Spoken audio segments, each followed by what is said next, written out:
All right, welcome to Not Your Status Quo's spoiler-filled review of Deadpool 2. Remember, if you like what you see, please hit the like button, subscribe to our channel, and hit the bell so you'll be notified of future videos. Okay, so our regular format demands that we start with performances. Going with Ryan Reynolds, since we don't, like the MCU, we have constant repeats. Well, Ryan Reynolds, I think he did a great job. He is Deadpool. He was born to be Deadpool. And he also did the voice for Juggernaut. He did. The voice was fine. CGI, not so much. But Yeah, you're right. We'll get into more of that later. Well, I don't want to get to him yet. Josh Brolin was good as Cable. He wasn't outstanding, but I think it was how it was written. Yeah. Not very one-dimensional in this movie. Yeah. Zazie Beetz, I did great job as Domino. She got a new fan right here. Absolutely. Yeah, and I looked her up on IMDb. She got like 7 movies in production right now. So if you're a Zazie Beetz fan, here she comes. I was a little disappointed that Terry Crews wasn't in it more. Can't remember that character's name. Bedlam, and he messes with the electrical waves. I was a little disappointed. I don't know. And at the end of the movie, when he goes back, does he save him? I don't know. But Seems like he only saved. He only saved Peter. Yeah. Let's see, what else do I got? I got, of course, T.J. Miller, hilarious as Weasel again. Yeah, he wasn't in it that much. He was in it a lot less than I thought he was. But when he was very good. Yeah. Any other mentions you want to make? Nope, that's all I got. Okay. Okay, the plot for this movie, to me, felt pretty lackluster. I mean, I didn't really care for any of the characters, including Fire Fist, which is central to the story, so I really didn't enjoy the plot at all. I mean, the characters, Cable wasn't in it enough, was underdeveloped. Fire Fist was almost unlikable to a point where, at the end, I almost wish Cable would have shot him. Yeah. And that's very bad to say, but that's how I felt. I mean, it was still extremely funny. The action scenes were great, and I think my favorite was the Colossus versus the Juggernaut fight. Yeah. Especially leading into it when Deadpool was like, CGI fight. Yep. That was great. The thing about it is, I think that they were focused on the comedy and they were focused on the action. They weren't so focused on the plot. I mean, here, he's got another thing involving Vanessa. In Deadpool 1, he had to get back to her, and that was his whole goal. That was his whole life. In this one, he has to get back to her in heaven, so he has to do the right thing, and he sacrifices himself, all that stuff, to get to her, which is, that's the underlying theme. And then for Cable, it's the same thing. He's sacrificing for his family, which is, but they didn't emphasize it enough. It was just it was kind of Michael Bay-ish. Yeah, I would agree. Underdeveloped, just trying to make points, ham-fisting them India. The plot for this movie did not work for me at all. Where the first one was excellent. They kind of had the time jump thing working, and it all just, flowed into one great story. Yeah. Where this, I just couldn't get into it. Other items of note, I'm going to start off with the non-Stan Lee cameo. He wasn't in the movie. This is the first Marvel movie he was not in. I mean, there was a picture of him in the movie that, honestly, I didn't see. Well, I looked it up because I didn't see it either. I did not see it in the film, but when Cable is scrolling through the various prisoners that are kept within the icebox, he's there. Oh, okay.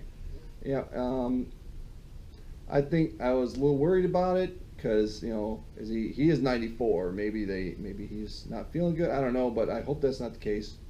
Go Stan. How about we switch off? What do you got next? Yeah, I thought it was funny that the movie kicked off with the music box of Wolverine, Yeah, how he was killed funny. in Logan, and was playing the music from Logan. I thought that was very well done. Definitely made me laugh out loud. Oh, okay. I like at the end where he finally gets to, when he's dying, and he gets Colossus to swear, and then when they're walking out at the very end, it was right after Dopinder ran over the guy from the home or whatever it was. Dopinder gets out of the car. Deadpool calls him. He goes, all right, calm down, Brown Panther. That was hilarious.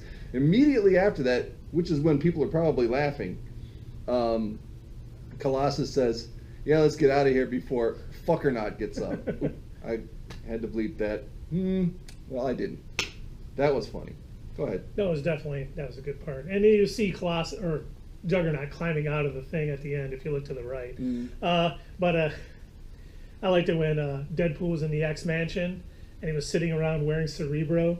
And he's like, I think he reads Colossus' thoughts at one point, but he says, "Man, this helmet smells like Patrick Stewart." That was just awesome. Oh, and when he says, "Do you think the studio could spring for more X-Men?" He doesn't turn around, but they're right behind him. There's like 4 of them. Oh, it was almost the whole cast from Apocalypse, and he's like, when he's like, "Man, you think there would be more people around this giant mansion?" Right, they're right here. And they close the door. Yeah, they're like, good stuff. What else you got? Well, I think for those of you who didn't know this, Josh Brolin was in The Goonies, and Deadpool refers to him as One-Eyed Willie from the movie, and also when he's growing his legs back, he's wearing a shirt that Chunk was wearing in the film. Oh, is that right? That's hilarious. Oh, you got more? I can't read. Yeah. You mean you can't see, you can read. Okay, Yes, you can. Yeah, I just can't currently read. Brad Pitt's role. Brad Pitt, I get he was originally supposed to be Cable, but due to scheduling conflicts, he couldn't be in the movie, so they made him the Vanisher, which was awesome because he hit that power line. He just and you could just tell it was him for a brief second. Good stuff. It was. And also when Deadpool was trying to regrow his legs, I thought it was hilarious that he Basic Instinct Cable. He like switched his leg. You can see that was extremely funny. They made tons of references to the Avengers, DC Comics, but I loved when Deadpool was on Juggernaut and he was going, "The sun's getting low, bud." Sun's getting low, big guy. On there fighting it. Well, and then he called him. He did. I heard Disney told Fox to pull that Thanos line out, but he didn't. There was one point where he says, "All right, calm down, Thanos." And that was I didn't expect that. That was good. When he kept referring to Angel as Pigeon Wings. Yes. I thought that was hilarious. I didn't know Deadpool had a problem with Angel, but obviously he does. I'm tapped out. It was. And then, I think one of my favorite lines too, when he's like, "You're so dark. Are you from the DC universe?" Yeah. Oh, that's. And when he's explaining to so many comic book movie references, pop culture references. But when he comes in, he's like, "I was fighting a cape and found out his mother's name was Martha too." No stone was left unturned, and we appreciate it.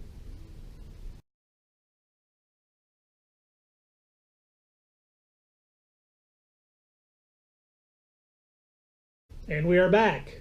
There was a couple post-credit scenes in this, which, we talked about on our initial review, worth the price of admission. Yes. You see Negasonic is fixing the time travel device that Cable had, and, Deadpool calls her 11. She has short hair and stuff. I like it. Yukio's like, "When Cable finds out, he's going to kill you," and Negasonic's like, "That's why I fixed it." Yeah. And then he goes back, he saves Vanessa, sort of. Once again, since the plot was terrible, they just kind of retconned the entire movie, and now I'm assuming this is canon and Vanessa is alive for the next movie. Right. But the best part, the 2 scenes he goes back to Wolverine origin, and he kills the original Deadpool they had from Wolverine origin, ending that timeline. Brilliant. Yes, I think every person who had to sit through that terrible movie felt vengeance and happy that happened. Oh, and this now makes this the last appearance of Hugh Jackman as Wolverine, no longer Logan. Yep. And then, you see Ryan Reynolds sitting finishing the script to Green Lantern, and then he blows a hole in him. He's like talking to Canada, "You're welcome." Oh, it's good.